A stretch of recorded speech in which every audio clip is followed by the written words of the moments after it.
Hello and thank you for watching. I'm Ashley Van Dyke with Advantage Software, and on today's video, Eclipse hardware key installation, I'm going to show you how you can install your USB hardware key if that's how you're using Eclipse.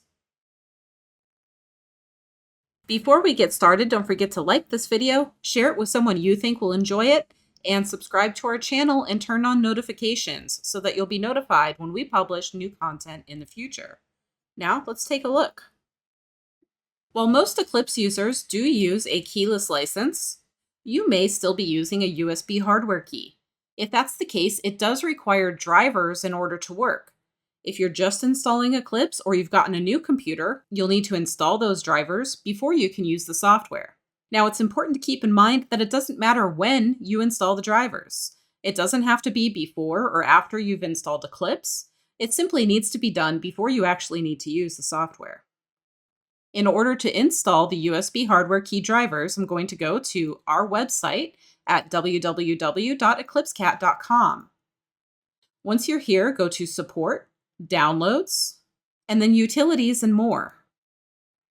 Once the Utilities and More section is up, we're going to scroll down and look for the file called Key Tools 2020.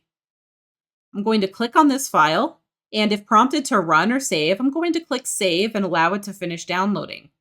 In my case, it's automatically downloaded.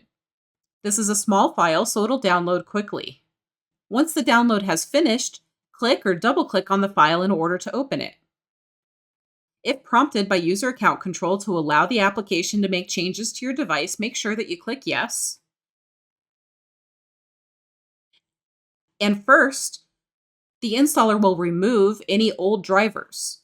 Once it's done that, it will say Operation Successfully Completed. Simply press OK, and next, a process to install the new drivers will proceed. You might be prompted to click Yes to user account control once again. If that happens, click Yes. Allow the installer to continue running, and now the operation has again been successfully completed. And so you'll get this message twice. Once for the driver removal and once for the new driver installation. When you press OK the second time, the window disappears and your key is ready to be used. All you have to do is plug your hardware key into the computer, or if it was already plugged in, it should have a red light on it. As long as you see a steady red light on your hardware key, then it's installed properly and ready to use. Simply open Eclipse and start working. And again, it doesn't matter what order you do any of these things in.